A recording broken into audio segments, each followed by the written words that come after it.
एक बार तिमकपुर नाम के गांव में एक जादूगर आता है।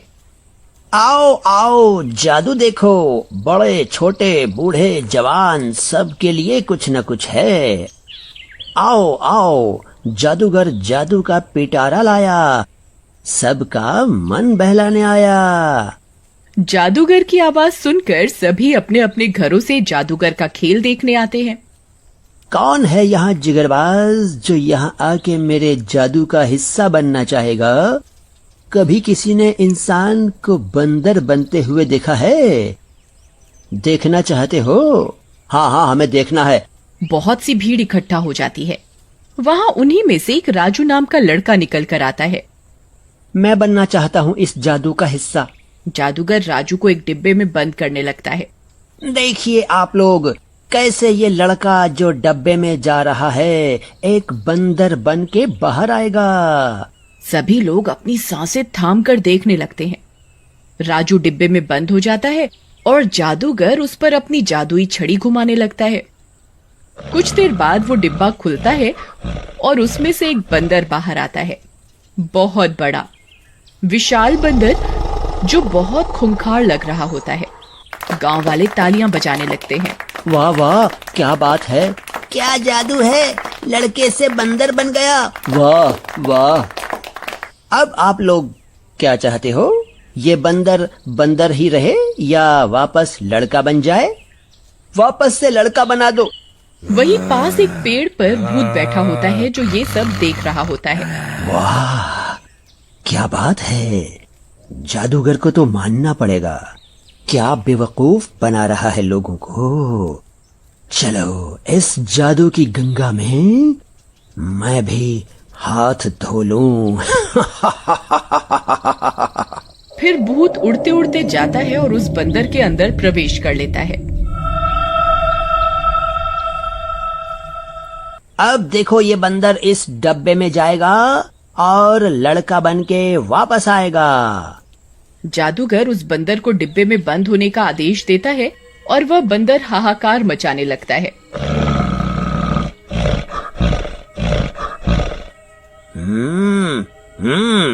तू मुझे बंद करेगा इस डब्बे में? तू बंद करेगा? तेरी इतनी औकात है? तू लोगों को पागल बना के जादू दिखा रहा है।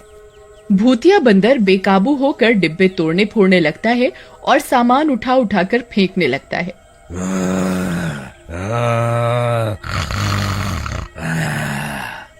भूतिया बंदर भारी भारी कदम जहाँ जहाँ रखता है वहाँ जमीन में दरार आने लगती है। ये देखकर सभी गांव वालों में भगदड़ मच जाती है। अरे भागो भागो, भूतिया बंदर, ये तो भूतिया बंदर है, ये किसी को नहीं छोड़ेगा, भागो। भूतिया बंदर अपनी छाती दोनों हाथों से पीटते हुए कैसे बचोगे? भागो। कब तक भागोगे? कहाँ जाओगे भाग के?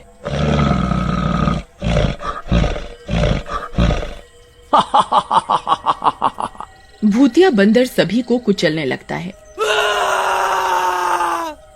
कूद कूद कर वह घर घर में तोड़ फोड़ मचा देता है। गांव वालों को जहां जगह मिलती है छुपने की, वे छुप जाते हैं। ये नासपीटे जादूगर का जादू क्या देखा हमने, मुसीबत मोल ले ली। इस भूतिया बंदर को काबू करना आसान नहीं, कुछ और सोचना पड़ेगा अब। अरे वो जादूगर कहाँ है? अब उसे ही पकड़ना पड़ेगा, उसी की बुलाई मुसीबत है ये, वही इससे हमें बाहर निकालेगा। गांव वाले छिपते छिपाते जादूगर को ढूंढने लगते हैं और कुछ लोग तो जंगल में भाग जाते हैं तो कुछ दूसरे गांव में। इन्हीं सब में रात हो जाती है। अरे ये क्या, रात हो गई? रात को तो मुझे दिखाई ही नहीं दे रहा। अब मैं अपना शिकार कैसे ढूंढूं? भूतिया बंदर रात के अंधेरे में यहाँ वहाँ भटकने लगता है। अच्छा, तो इस भूतिया बंदर को रात को नजर नहीं आता। ये बात मुझे पूरे गांव में फैलानी होगी, जिससे गांव वाले दिन भर किसी तरह छुपे रहें और रात को अपने अपने काम पे निकलें। ये ही सही रहेगा। रामू ये बात सभी को चुपचाप जाकर रात भर में गांव वाले फिर एक जगह जंगल में ही इकट्ठे होते हैं। अच्छा, तो अब इस भूतिया बंदर से बचने के लिए हमें रात को ही योजना बनानी होगी। पर हम करेंगे क्या? वो बंदर तो बहुत ताकतवर है और एक कदम में ही कुचल देगा हमें। बात तो तुम्हारी सही है भाई, पर हमें इस मुश्किल घड़ी में दिमाग से काम लेना होगा। अगले दिन भूतिया बंदर फिर गांव में आतंक मचाना शुरू कर देता है। वह हर सामान को उठा उठा कर फेंकने लगता है और तो और लोगों के घर पैर से कुचलने लगता है।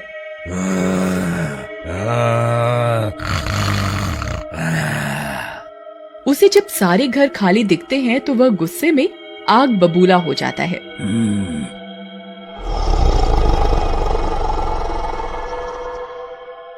ये क्या है? सारे घर खाली हैं, सिर्फ जानवर ही बचे हैं। इनका मांस तो काफी नहीं है मेरे लिए। मुझे तो इंसानी मांस की तलब लग रही है अब। कहाँ मर गए सारे के सारे गांव वाले? भूतिया बंदर गुस्से में यहाँ वहाँ ढूंढने लगता है। तभी वहाँ एक गांव वाले को जादूगर दिखाई देता है। वह गांव वाला अपने साथ 2-3 लोगों को लेता है और उस जादूगर को पकड़ लेता है। क्यों रे जादूगर, तू तो बड़ा सयाना निकला। हमें उस बंदर के झांसे में देके उस भूतिया बंदर के चंगुल में फंसा दिया और खुद भाग गया। आज तो हम तुझे जाने नहीं देंगे। मुझे माफ कर दो भाइयों, मुझे नहीं पता था कि बंदर में भूत घुस जाएगा। पता नहीं कैसे वो जादू उल्टा पड़ गया। मुझे माफ कर दो। अब जो भी है तू ही हमें यहाँ से बाहर निकाल। कुछ जादू कर, कुछ रास्ता निकाल। मैं कोशिश कर सकता हूँ कुछ करने की, पर आपको सबको मेरा साथ देना होगा। फिर जादूगर गांव वालों को कुछ कद्दू लाने को बोलता है। अरे भाई, इतने बड़े बड़े कद्दू का होगा क्या? यहाँ हमारी जान के लाले पड़ रहे हैं और तुम क्या भंडारा करवाने की सोच रहे हो? अब ध्यान से सुनो, हम ये काम सिर्फ रात को ही करेंगे जंगल में। तब तक हमें छुप के रहना पड़ेगा। फिर जादूगर एक कद्दू में 2 आंखें और डरावने दांत बनाता है चाकू से काटकर और उसे एक मुखौटे का रूप देता है। सारे गांव वाले वैसे ही कद्दू के नमूने तैयार करने लगते हैं। 2 रातों तक ये सब चलता है और वहां भूतिया बंदर भूख से बौखला जाता है जब उसे पूरा गांव खाली मिलता है।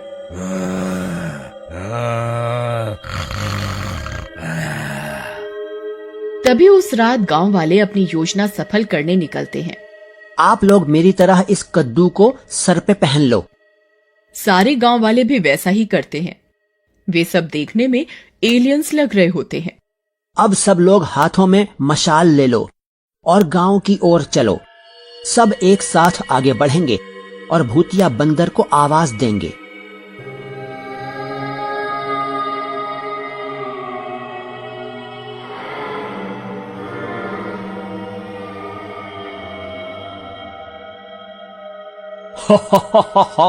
भूतिया बंदर, कहाँ छुप के बैठा है तू? सामने आ, हम तुझे मार के अपने प्लेनेट पे लेके जाएंगे। हा हा हा हा हा, हम आ रहे हैं। वे सब धीरे धीरे यही बोलते बोलते गांव में घुस गए, जहां उन्हें भूतिया बंदर तोड़फोड़ करता हुआ गुस्से में दिखता है। अरे,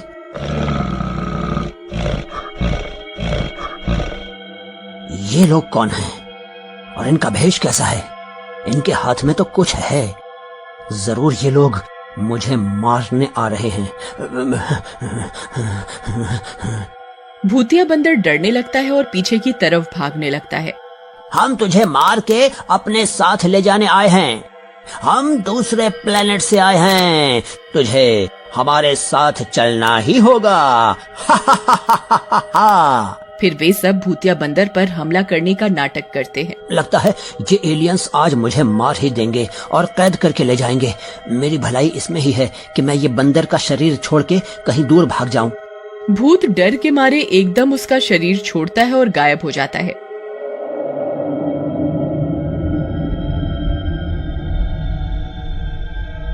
इधर जादूगर इसी बात का इंतजार कर रहा होता है। जादूगर एकदम बंदर पर जादू की छड़ी घुमाता है और बंदर वापस राजू बन जाता है। गगन गर्मियों की छुट्टियों में अपने परिवार के साथ नैनीताल घूमने के लिए जाता है।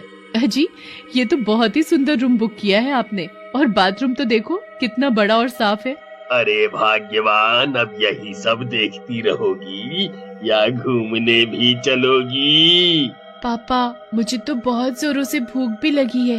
हाँ हाँ बेटी, पहले कुछ खाएंगे, उसके बाद घूमने चलेंगे। फिर सभी खाना पीना करके घूमने के लिए निकल जाते हैं। वाह, यहाँ कितनी हरियाली है। चलो ना भाई, आगे उस झील की तरफ चलते हैं। नहीं पिंकी, ज्यादा दूर जाने के लिए पापा ने मना किया है। ओफो, तुम मत जाओ, पर मैं तो जाऊंगी।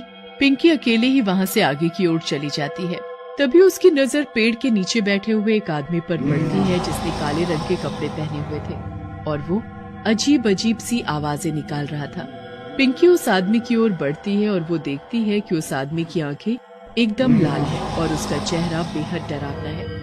पिंकी उस आदमी को देखकर बहुत डर जाती है और वहाँ से भागते हुए अपने भाई के पास जाती है। पिंकी, तुझे वहाँ जाने से मना किया था ना। अब देख मैं कैसे मम्मी से तेरी शिकायत लगाता हूँ। प्लीज भाई, मम्मी से कुछ मत कहना, नहीं तो मेरी बहुत डांट पड़ेगी। ठीक है, नहीं कहूँगा, पर अब से तू हमारे साथ ही रहेगी। ठीक है भाई। तभी कविता और गगन वहाँ आ जाते हैं और बोलते हैं, वंश, पिंकी, तुम दोनों कहाँ घूम रहे हो? कब से तुम्हारे पापा तुम्हें ढूंढ रहे हैं। अब चलो यहाँ से कहीं और घूमने चलते हैं। यहाँ बहुत मजा आ रहा है मम्मी, कुछ देर और यहाँ रुकते हैं ना। नहीं, यहाँ दिन में कोई नहीं रुकता। पर क्यों मम्मी? मुझे अभी अभी एक आदमी ने बताया कि यहाँ दिन में काला साया घूमता है। वंश हंसते हुए बोलता है। क्या मम्मी, आप भी किसी की भी बातों में आ जाती हो? हाँ पापा, मार्केट ही चलते हैं। फिर सभी मार्केट के लिए चल पड़ते हैं। चलते चलते पिंकी को ऐसा आभास होता है जैसे वो काले कपड़े वाला आदमी उसका पीछा कर रहा हो।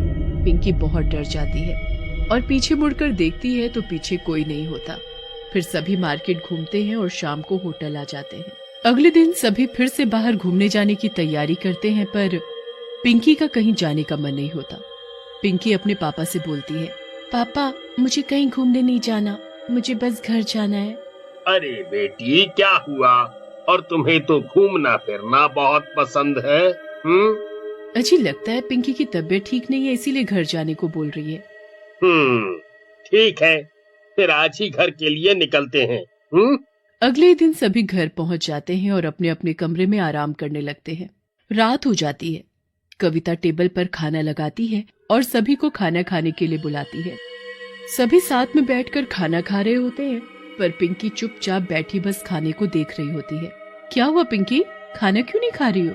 मम्मी, मुझे भूख नहीं है, मुझे बहुत नींद आ रही है। क्या मैं अपने कमरे में सोने जाऊं? हाँ, तुम जाओ, आराम करो।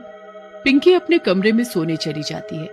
आधी रात हो जाती है कि तभी पिंकी को खटखट की आवाज आती है, जैसे कोई खिड़की का शीशा खटखटा रहा हो। पिंकी उठकर देखती है तो खिड़की पर उसे एक काली परछाई दिखाई देती है। पिंकी डरते हुए खिड़की का दरवाजा खोलती है कि तभी पिंकी को एक जोरदार धक्का लगता है। ऐसा लगता है जैसे खिड़की से कोई अंदर आ गया हो। पिंकी डरते हुए जोर जोर से आवाज लगाने लगती है। पिंकी के चिल्लाने की आवाज सुनकर सभी पिंकी के कमरे में आ जाते हैं। क्या हुआ पिंकी, तुम इतना जोर से क्यों चिल्लाई और तुम ऐसे जमीन पर क्यों पड़ी हो? कविता और गगन पिंकी को जमीन से उठाते हैं और उससे पूछते हैं, क्या हुआ बेटी, तुम इतने जोर से क्यों चिल्लाई? कोई बुरा सपना देख लिया क्या? मम्मी, वो मेरे कमरे में। हाँ बेटी, बोलो, क्या हुआ तुम्हारे कमरे में? पापा, मेरे कमरे में कोई है। उसने काले रंग के कपड़े पहने हुए हैं। पर यहाँ तो कोई भी नहीं है बेटी, लगता है तुम्हें कोई वहम हुआ है। चलो अब आराम से सो जाओ। फिर सभी अपने कमरे में सोने चले जाते हैं, पर पिंकी को नींद नहीं आती। उसे ऐसा लगता है जैसे उसके कमरे में कोई है और उसे देख रहा है। पिंकी लाइट ऑन करके देखती है तो उसे एक डरावनी शक्ल का भूत दिखाई देता है जो उसे घूर रहा होता है। पिंकी डरते हुए बोलती है, हे भगवान, ये भूत कहाँ से आ गया? अरे पिंकी, तुम ही तो मुझे अपने साथ लेकर आई हो। अब तो मैं यहीं तुम्हारे कमरे में तुम्हारे साथ रहूंगा। अरे मैं किसी को अपने साथ नहीं लाई हूँ, और तुम जहाँ से भी आए हो, पर मेरे कमरे से बाहर निकलो। भूत जोर जोर से हंसते हुए बोलता है।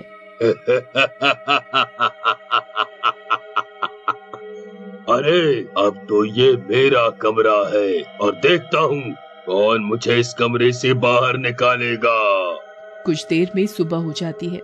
कविता सभी को नाश्ते के लिए बुलाती है। सभी साथ में बैठकर नाश्ता करते हैं। तभी पिंकी जोर से बोलती है, मम्मी आपके पीछे वो काले कपड़ों वाला आदमी।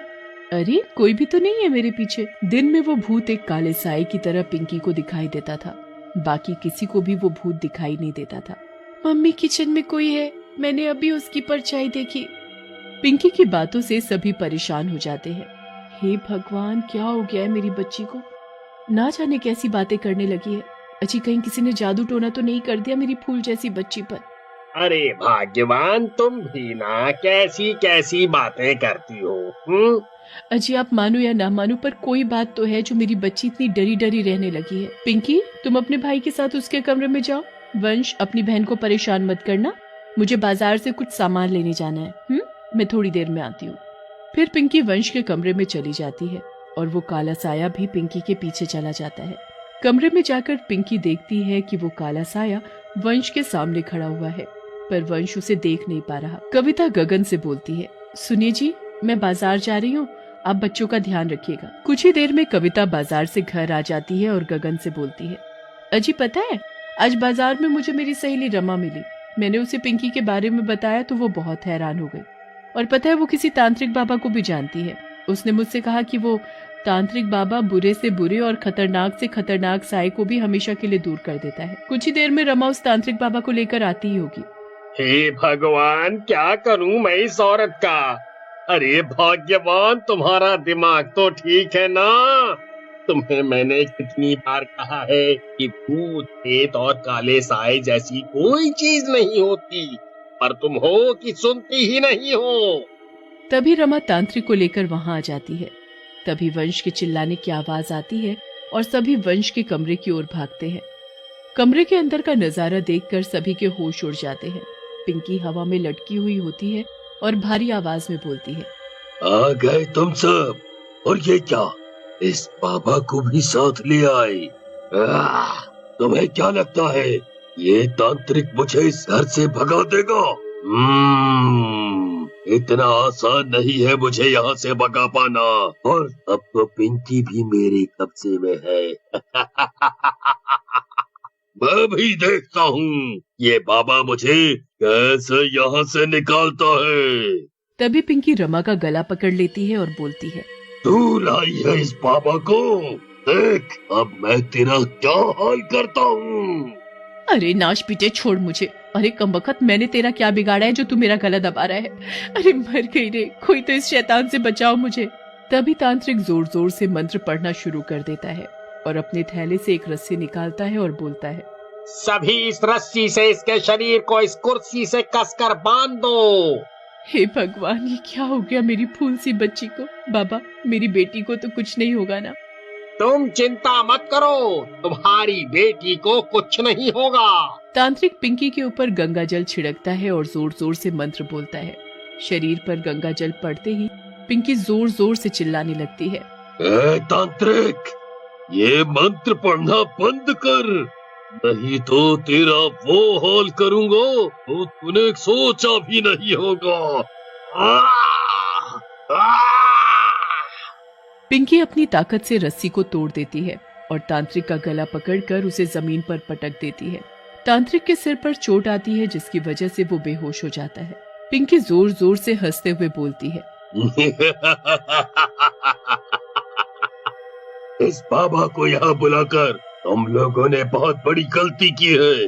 अब देख, मैं तेरे सामने तेरी बेटी को यहाँ से उड़ा कर ले जाऊंगा और तू कुछ भी नहीं कर पाएगा।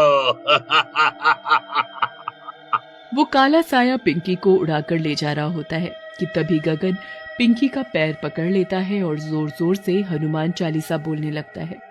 हनुमान चालीसा सुनते ही वो काला साया पिंकी के शरीर से निकल जाता है और राख बनकर हवा में उड़ जाता है। गगन अपनी बेटी पिंकी को अपने गले से लगा लेता है और हाथ जोड़कर भगवान का धन्यवाद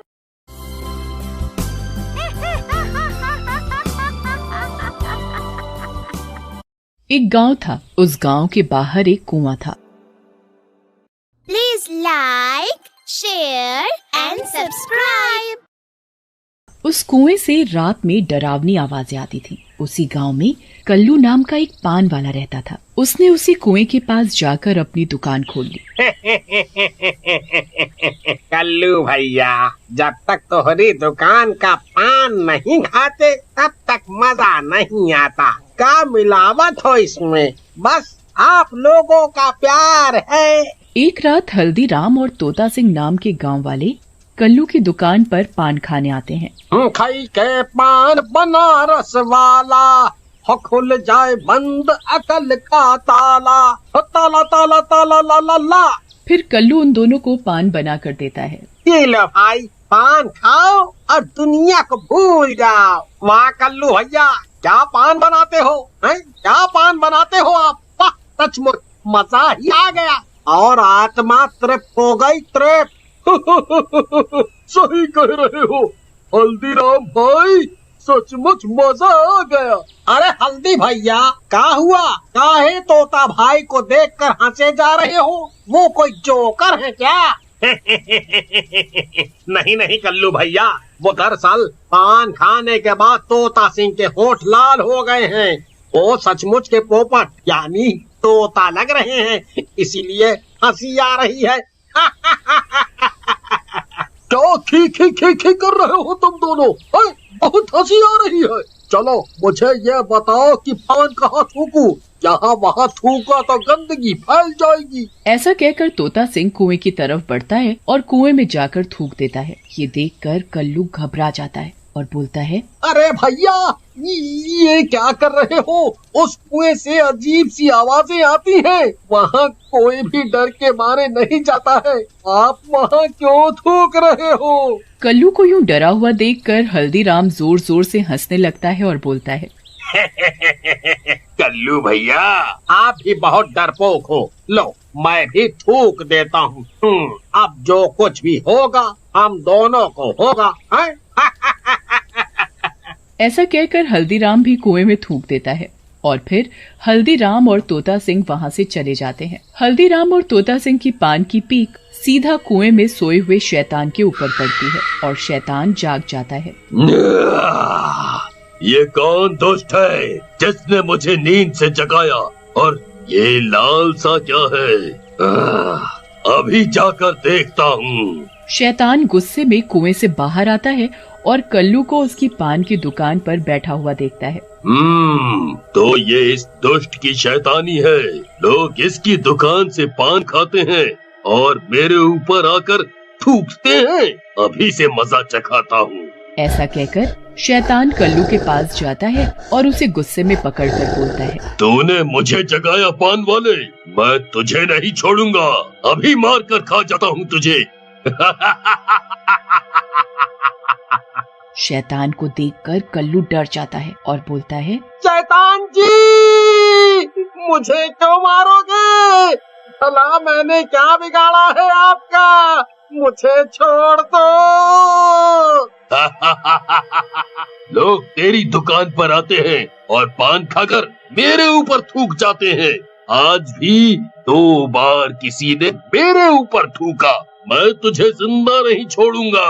ऐसा कहकर शैतान कल्लू को उठाकर कुएं के अंदर चला जाता है। कल्लू डर के मारे बेहोश हो जाता है। बेहोश कल्लू को देख शैतान सोच में पड़ जाता है। अगर इस मरियल को मार भी दिया तो मुझे कोई फायदा नहीं होगा। क्यों ना इसका रूप बदल लूं, फिर इसकी दुकान पर जो भी आएगा वो मेरा शिकार बनेगा। ऐसा कहकर शैतान कल्लू का रूप धारण कर लेता है और असली कल्लू को बांध देता है। अगले दिन तोता सिंह और हल्दीराम फिर से कल्लू की दुकान पर आते हैं और उसका मजाक बनाते हुए बोलते हैं, तो कल्लू भैया, रात में नींद सही से तो आई ना? कहीं उस कुएं के शैतान की वजह से सो ना पाए हो? वैसे बहुत ही डरपोक है तुम्हारा शैतान। थूकने के बाद भी कुएं से नहीं निकला है? लेकिन कल्लू कोई जवाब नहीं देता। ये देख हल्दीराम बोलता है, तुम भी ना तोता सिंह, बिना सोचे समझे कुछ भी बोल देते हो। अरे भाई देख नहीं रहे, आज रसगुल्ले की तरह मुंह फूला है कल्लू भैया का। लगता है भाभी ने मारा है इनको। लेकिन कल्लू कुछ नहीं बोलता। ये देख दोनों उसे पान लगाने को बोलते हैं। कल्लू बना शैतान सोच में पड़ जाता है। अरे इन दोनों जोकरों को क्या खिलाऊं? मुझे तो पान बनाना ही नहीं आता, और पान लाल कैसे होगा? एक काम करता हूँ, खून मिला देता हूँ। फिर शैतान पान बनाकर हल्दीराम और तोता सिंह को दे देता है। लेकिन जैसे ही वो दोनों शैतान के हाथों से बना हुआ पान खाते हैं, उल्टी कर देते हैं और तोता सिंह कल्लू से बोलता है, अरे भैया ये कैसा पान बनाया है? लगता है जैसे इसमें खून मिला हो। बहुत गंदा स्वाद है इसका। अरे भैया ये वाला गुलकंद आज ही आया है, आप थूक दो, मैं कल नया गुलकंद लाऊंगा। फिर हल्दीराम और तोता सिंह वहाँ से चले जाते हैं और शैतान भी उन दोनों का पीछा करने लगता है। रात में जब तोता सिंह सो रहा होता है, उसके दरवाजे पर जोर जोर से दस्तक होती है। तोता सिंह उठ जाता है। कौन है जो इतनी रात में दरवाजे को ऐसे खटखटा रहा है? तोता सिंह गुस्से में दरवाजा खोलता है, लेकिन अपने सामने खड़े शैतान को देखकर घबरा जाता है। शैतान, तुम यहाँ क्यों आए हो? मैं यहाँ कहाँ आया हूँ, बल्कि तुमने मुझे बुलाया है। 2 दिन पहले तुमने जिस कुएं में थूका था, मैं उसी कुएं में सो रहा था और तुम्हारे थूकने की वजह से जाग गया था। अब मैं तुम्हें और तुम्हारे दोस्त दोनों को जिंदा नहीं छोड़ूंगा। ऐसा कहकर शैतान तोता सिंह को मार डालता है और वहाँ से चला जाता है। अगले दिन हल्दीराम तोता सिंह के घर आता है और मरे हुए तोता सिंह को देखकर रोने लगता है। हाय हाय हाय रे मेरा तोता मर गया। अरे मेरा तोता मर गया। हल्दीराम को यूँ रोता देख गांव वाले वहाँ इकट्ठा हो जाते हैं और बोलते हैं, अरे क्या हुआ हल्दी भैया, कौन सा तोता मर गया आपका? क्यों रो रहे हो भला? एक तोते के मरने पर कोई ऐसे गला फाड़ कर रोता है क्या? क्या मतलब तोते के मरने पर? अरे मूर्खो, तोता सिंह मरा है, कोई असली तोता नहीं। हल्दीराम की बात सुनकर गांव वाले घबरा जाते हैं। तभी वहाँ खड़ा गांव वाला, जिसका नाम सोहन होता है, हल्दीराम से बोलता है, हल्दीराम भैया, ये हमको शैतान का काम लगता है। हाँ, कल जब हम अपनी राम प्यारी के साथ छत पर खड़े थे तो हमने किसी बहुत ही डरावने आदमी को देखा। लगता है उसी ने तोता सिंह की गर्दन मरोड़ी है। रोहन की बात से गांव वाले डर जाते हैं और अपने अपने घर चले जाते हैं। उधर हल्दीराम को अपने प्रिय दोस्त के जाने का बहुत दुख होता है। वो रोहन के साथ कल्लू पान वाले की दुकान पर जाता है और उसे पान बनाने के लिए बोलता है और कल्लू भी बिना कुछ बोले पान बनाने लगता है। तभी रोहन की नजर कल्लू के पैरों पर पड़ती है। वो हल्दीराम से बोलता है, हल्दीराम भैया चलो यहाँ से, मुझे पता चल गया है किसने मारा है तोता सिंह को। फिर रोहन और हल्दीराम वहाँ से चले जाते हैं। रास्ते में रोहन हल्दीराम को सारी बात बता देता है। तो इस शैतान ने कल्लू का रूप बदल रखा है, लेकिन फिर वो असली कल्लू कहाँ है? रोहन और हल्दीराम बातें कर ही रहे होते हैं कि तभी वहाँ शैतान आ जाता है और जोर जोर से हंसते हुए बोलता है, तो तुम दोनों को मेरी असलियत पता चल गई, लेकिन इससे कुछ फर्क नहीं पड़ता, तुम दोनों भी मरोगे। शैतान रोहन और हल्दीराम की तरफ बढ़ता है, लेकिन रोहन गांव की तरफ और हल्दीराम गांव के बाहर की तरफ भागने लगता है। हल्दीराम भागते भागते कल्लू की दुकान के पास पहुंच जाता है। तुम दोनों तो वहीं पहुंच गए जहां से ये कहानी शुरू हुई थी। शैतान हल्दीराम की तरफ बढ़ता है और हल्दीराम पीछे की ओर हटता जाता है और कुएं के पास रुक जाता है। अब कहाँ भागेगा तू? इसी कुएं से मैं आया था, अब तू भी यहीं मरेगा। लेकिन तभी रोहन वहाँ आ जाता है। उसके हाथ में यज्ञ की पवित्र अग्नि होती है। वह वो अग्नि शैतान के ऊपर डाल देता है। शैतान जलता हुआ कुएं में गिर जाता है। थोड़ी देर बाद कुएं से असली कल्लू निकलता है। हम हैं असली कल्लू पान वाला। वो शैतान तो जलकर मर गया। आओ मीठा पान लगा देता हूँ, आओ। धर्मपुर नामक गांव में एक बार इच्छाधारी नागिन घुस आती है। वो बहुत गुस्से में थी, आंखें लाल लाल और फन फैलाए हुए आगे बढ़े जा रही थी। वो गांव के जसरत के बेटे को उठाकर अपने साथ ले जाती है। जसरत और उसकी पत्नी अंजू नागिन के आगे बेबस थे, इसलिए अपने बेटे को बचा नहीं सके। मेरा बेटा, वो नागिन मेरे बेटे को उठाकर ले गई। अरे किसी ने मेरे बेटे को बचाया क्यों नहीं? डर के मारे ही किसी ने तुम्हारे बेटे को नहीं बचाया। कुछ लोग गए हैं उस नागिन के पीछे, वापस आएंगे वो लोग, तभी कुछ पता चलेगा तुम्हारे बेटे के बारे में। जो लोग नागिन के पीछे गए थे वो वापस तो आ गए थे, पर उन्हें वो नागिन और जसरत का बेटा कहीं नहीं दिखा। सुबह का समय था, सभी अपने अपने काम में व्यस्त थे। कुछ औरतें कुएं से पानी भर रही थी, तभी झाड़ियों से नागिन निकलकर बाहर आ जाती है।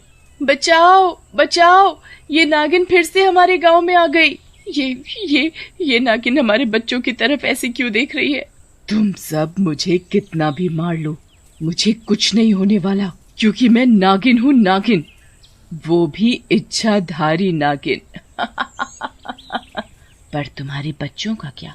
अगर वो एक बार मर गए तो वो मेरी तरह दोबारा जिंदा नहीं हो पाएंगे। इतना बोलकर नागिन सभी बच्चों को उठाकर वहां से तुरंत निकल जाती है। वो मेरी बेटी को उठाकर ले गई, उसे बचा लो कोई।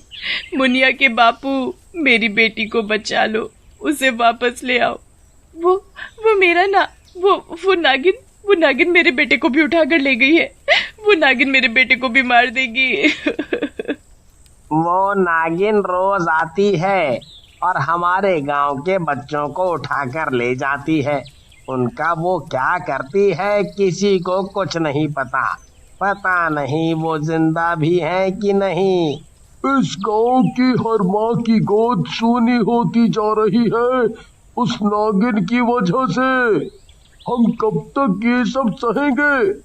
हमारे बच्चों से ही हमारी दुनिया है, वो ही नहीं रहेंगे तो हमारे जीने का भी कोई फायदा नहीं।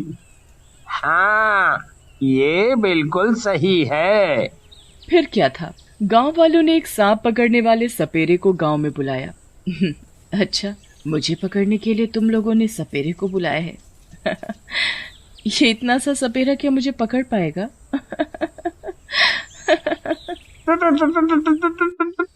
तुम लोगों ने पहले क्यों नहीं बताया कि नागिन इतनी बड़ी है? ये तो बहुत ही बड़ी है। हमने तुम्हें बताया तो था कि नागिन बहुत बड़ी है।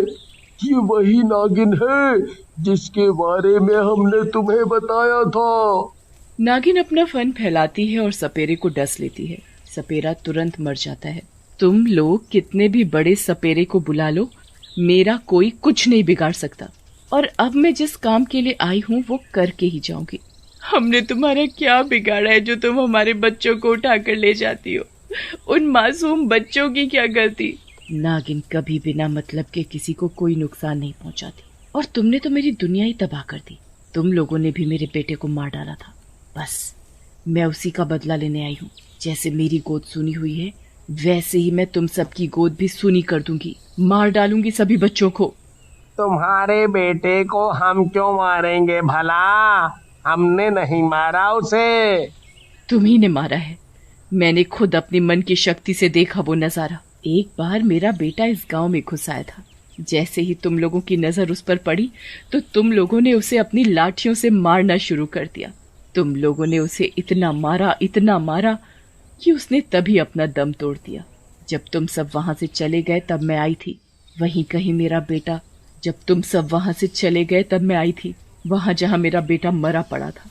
उसे उठाकर मैं अपने साथ अपनी गुफा में ले गई। उसके बाद मैंने अपने आप से वचन लिया कि मैं तुम सब के बच्चों को मार दूंगी, जैसे तुमने मारा मेरे बच्चे को।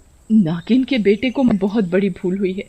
अच्छा हुआ मैंने वक्त पर अपनी गर्भवती बहू को बेटे के साथ शहर भेज दिया। तभी दूर से आवाज आती है, निर्मला चाची, ओ निर्मला चाची, तुम्हारा बेटा और बहू गांव में वापस आ गए और वो अकेले नहीं आए हैं, वो अपने साथ आपके पोते को भी लाए हैं।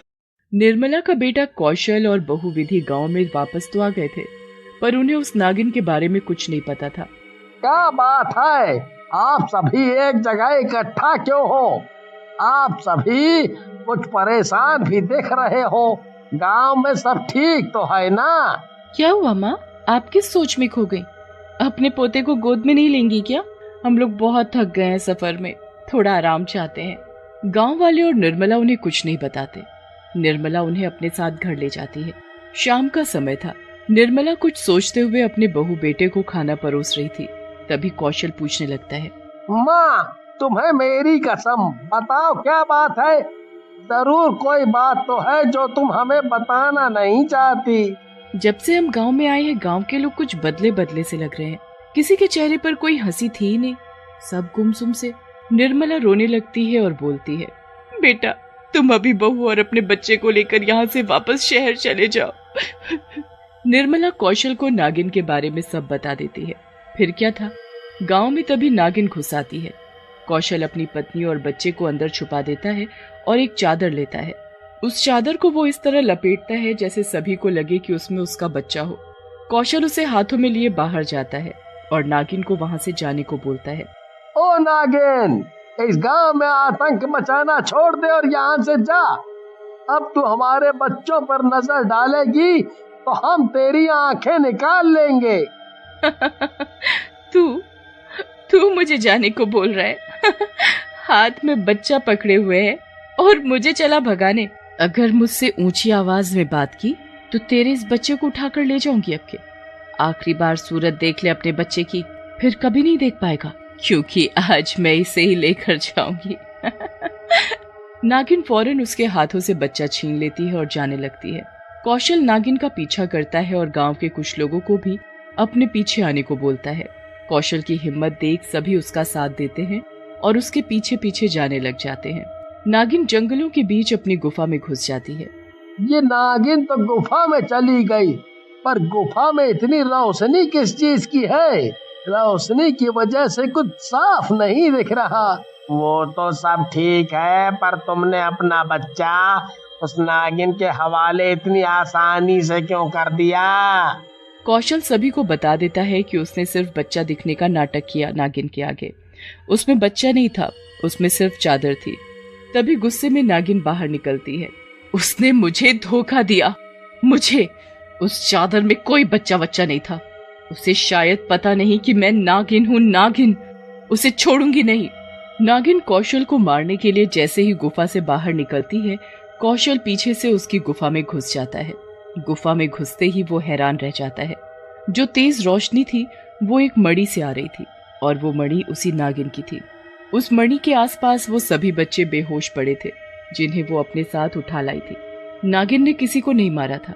कौशल जैसे ही मणि को हाथ लगाता है, नागिन को एहसास हो जाता है कि मणि किसी के हाथ लग गई है।